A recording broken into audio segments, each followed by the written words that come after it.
1970లలో Japan అంటే అభివృద్ధి, వెలుగులు, కొత్త ఆలోచనలు. కానీ ఆ వెలుగుల వెనుక చీకట్లో ఒక నీడ మాత్రం తిరుగుతూ ఉండేది. ఆ నీడ పేరు కుచి సాఖే వన్నా. ఆ కాలంలో జపాన్లో ఈ పేరే ప్రజలకి భయం తెప్పించేది. రాత్రివేళ పిల్లలను బయటికి పంపేవారు కాదు. స్కూల్కి కూడా వెళ్లనివ్వకుండా తలుపులు వేసేసి ఉంచేవారు. ఎందుకంటే ఆమె ఎప్పుడూ ఎక్కడ కనబడుతుందో ఎవ్వరికీ తెలియదు. కాని ఆమె ఎవరు? ఎందుకు తిరుగుతోంది ఆ ఆత్మ? చెబుతారు, ఒకప్పుడు ఆమెలో ఒక అందమైన స్త్రీ జీవించేది. తన అందంపై ఆమెకు చాలా గర్వం. ఆమె భర్త ఒక సమురాయి, యుద్ధం చేసే యోధుడు. ఆమెను ప్రాణాల కంటే ఎక్కువగా ప్రేమించేవాడు. ఒకరోజు యుద్ధానికి వెళ్ళి చాలా కాలానికి తిరిగి వచ్చాడు. ఇంటికి రాగానే తన భార్యను మరొక మనిషితో చూశాడు. ఆగ్రహంతో కత్తి తీసి ఆమె నోరు చెవుల వరకు కోసేశాడు. ఆపై అన్నాడు, ఇప్పుడు చెప్పు, నీ అందం మీద ఇంకా గర్వం ఉందా? అన్ని రక్తం కారిపోయి ఆమె చనిపోయింది. కానీ ఆమె ఆత్మ మాత్రం చనిపోలేదు.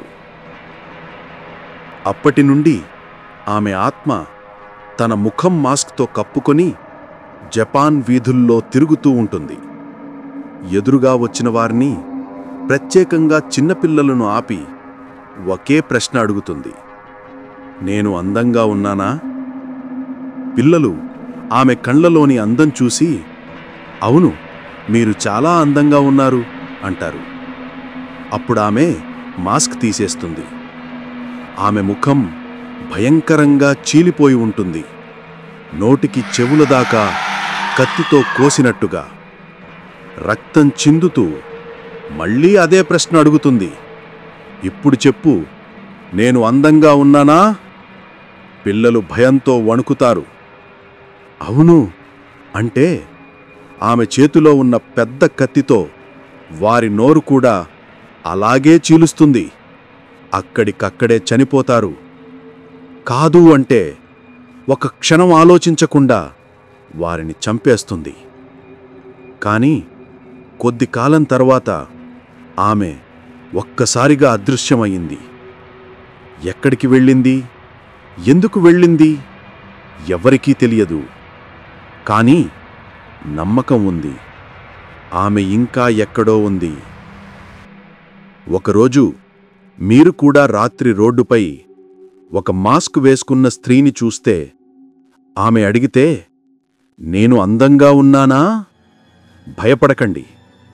ఒక్కసారి మీరు అడగండి, నువ్వు జపాన్ ఎందుకు వదిలి వచ్చావు? ఆమె సమాధానం చెబితే, మరియు మీరు ప్రాణాలతో బయటపడ్డారంటే దయచేసి కామెంట్లో చెప్పండి.